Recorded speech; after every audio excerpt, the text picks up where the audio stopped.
Are you ready, Monarch fans? It's time for the Old Dominion Football Show with Bruce Rader and Coach Bobby Wilder. Sponsored by Town Bank. Before the biggest crowd in Old Dominion history in a game they had been anticipating for years, the winless Monarchs did the unthinkable, upsetting 13th-ranked Virginia Tech. It has been the biggest story in college football this week. An unheralded walk-on quarterback who came off the bench to lead his team to an improbable win against one of the top defenses in the nation. What happened and what's next? Let's find out. The Old Dominion Football Show starts now. I'm Bruce Rader, along with Coach Bobby Wilder, who hasn't stopped smiling since Saturday night. Coach, first, congratulations. Thank you. Appreciate it. Second, what happened? That's it. None of it makes sense on paper. You can't look at anything on paper and say, I saw this coming. But the power of young people, the power of college sports, this is why college football is the greatest sport going. Things like this can happen. And it really all started, Bruce, last Sunday when we had a team meeting and we started to talk about the anatomy of an upset. How does an upset happen? I talked to him about the United States hockey team beating the Soviet Union in 1980, the miracle on ice. It really starts with you got to have some belief. And we tried to get some energy in the room by saying, imagine when we win, what would happen, what you would feel like, what it would mean to you coming back 25 years from now with your family and saying to your children, Dad did this. I did this in this moment. So first win over Virginia Tech, first win over a ranked team, first win over a Power 5, all these things. So we got some energy going, Bruce. Then it was a game plan. And it felt like our coaches and players worked really hard to put together a good plan.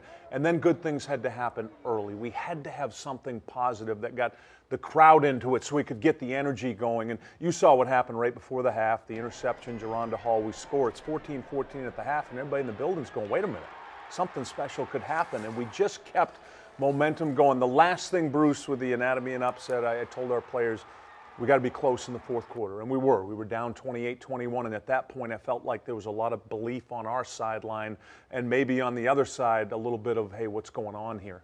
You've talked all season about the importance of veteran leadership, and over a year we have now come to believe that Stephen Williams was going to be the ODU quarterback of the future.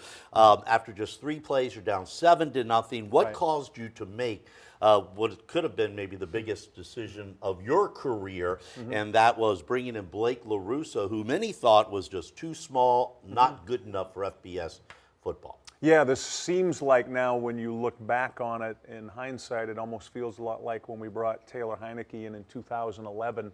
Now that situation was a little different. Thomas DeMarco got hurt, and then Taylor just took off from there. What we went to in this game, Bruce, we were going to rotate both quarterbacks because the key to this game was completing the deep ball. That was our plan offensively. We've got to pack them in. We knew they were going to play man and blitz us. They did it last year. They do it to everybody and have success. So we needed to complete some deep balls. So the first series, Stephen had. The second series, Blake come in, and his first play, Bruce, Blake's first play, they pin us on the 1-yard line. We're backed up on our own 1 down in the game day building.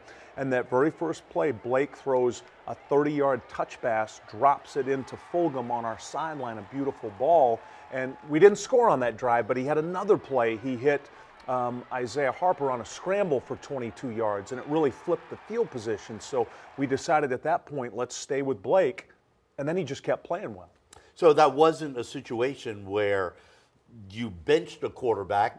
That was the plan all along for Blake to go in that second series. Yeah, the plan was for him to go in, and then we've got to have the hot quarterback who specifically, Bruce, can throw that deep ball well, and Blake did that. All right. Now, you've talked a lot about, again, that veteran leadership. You have fifth-year wide receivers going up against a young Virginia Tech defense who decided to take your boys on man for man while jamming the box. Right. Did you notice that right off? Yeah, this is, like I said, traditionally Virginia Tech does this, and they're so good at it, Bruce. This is, you think of Virginia Tech and Bud Foster's defense, they challenge everybody. They challenged Florida State in week 1. We just had a situation where we had 2 fifth-year wide receivers in Travis Fulgham and Jonathan Duhart that stepped up to the challenge this week. They were making incredible catches. I mean, the coverage was pretty good, Bruce. It wasn't like our guys were running wide open down the field. We were having to make contested catches, and Virginia Tech's got a couple of younger guys playing in the back end, so we had to have our two best receivers go make those plays, and then that gave us a lot of confidence. Then we were able to spread the ball out a little more and get some run game going in the second half, but none of this happens, Bruce. We don't win, we don't have success on offense if Fulgham doesn't go 9 catches, 180 yards and a touchdown, and Duhart 9 catches, 142 and 3 touchdowns. We needed to make spectacular plays to win, and we did. And Coach, the defense, let me tell you something. They were outstanding. Yes, they were, Bruce. Now, let's keep in mind, Virginia Tech's one of the best offenses in America. What Coach Fuente's doing offensively, they had 600 yards in this game. What we were able to do defensively is they had 16 drives.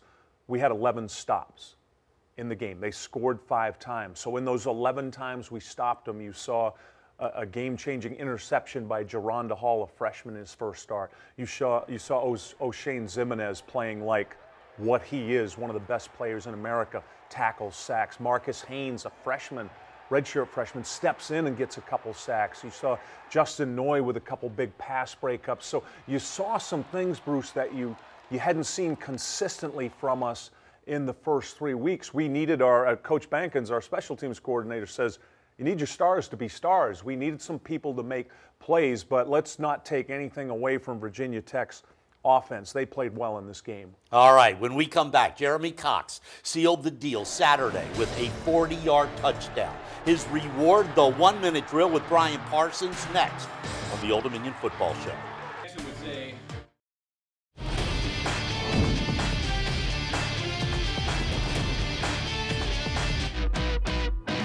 Welcome back to the Old Dominion Football Show, the 1-minute drill. And look who we have here. It is senior running back Jeremy Cox, another senior on the 1-minute drill. Did you hit the weight room extra hard in the offseason? Looks like you put some muscle on. Yes, sir. I put a lot of weight on. In the weight room hard, on the field hard, so we're just going to hope to do good this year. So what kind of advantage does that give you when you're busting through the line there? Linebackers. I don't like linebackers at all. Nowadays, they're 240 plus and they're running 4.4s and 4.5s, so I had to put on a little bit of weight myself. A lot of your teammates have some special talents. Some it involves singing. Do you have a karaoke song that you would like to perform for us?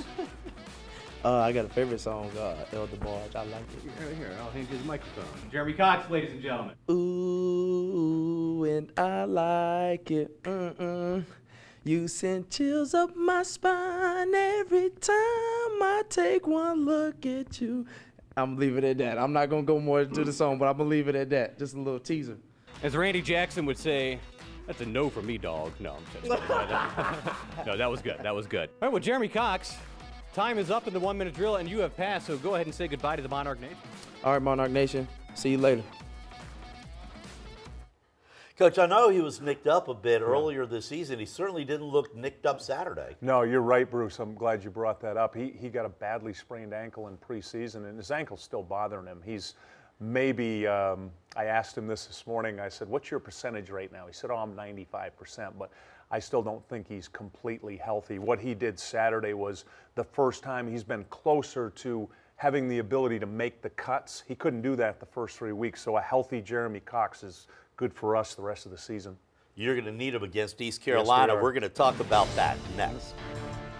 I'm speechless. I'm glad my team never gave up. This is a humbling win, but I'm happy. Y'all just don't know the feelings that's going through my body right now. I dropped my helmet and I still can't find it. I don't know where it is, but I was speechless and I had some tears come out. It's not a word that could describe it. I promise you that, because the fans, they were on the feet the entire game. I look back, they look at me, they're like, let's go. And I'm like, let's go. So we went. Coach, college football is the what have you done for us lately sport. Saturday you travel to an East Carolina team that's already beaten North Carolina and almost upset unbeaten South Florida on Saturday. Yeah, they beat North Carolina at home, Bruce, 41-19. North Carolina turned around and beat Pitt. So this is a very good football team. I've been really impressed with the way they play, Bruce. They compete and play hard. They're right now could easily be a 3-0 team. They're dominating people in games. They're running 90 plays a game. Their opponents are running 60. They're dominating third down. They've just struggled a little bit in the red zone, and they've given up a few explosive plays that have hurt them in close games. Both their losses, Bruce, are close. This is a good football team. It's going to take a great effort by us to compete for a victory Saturday.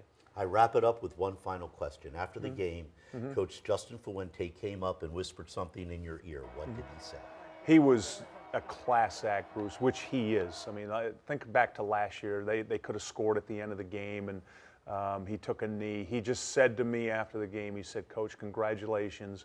You and your team earned and deserved this win with the way you played and coached today. But that's Coach Fuente. He's a class individual. Indeed. Hats off to Virginia Tech for caring enough to come and play Old Dominion, and what a great game. We'll see you next week, same time, same place, for the Old Dominion Football Show.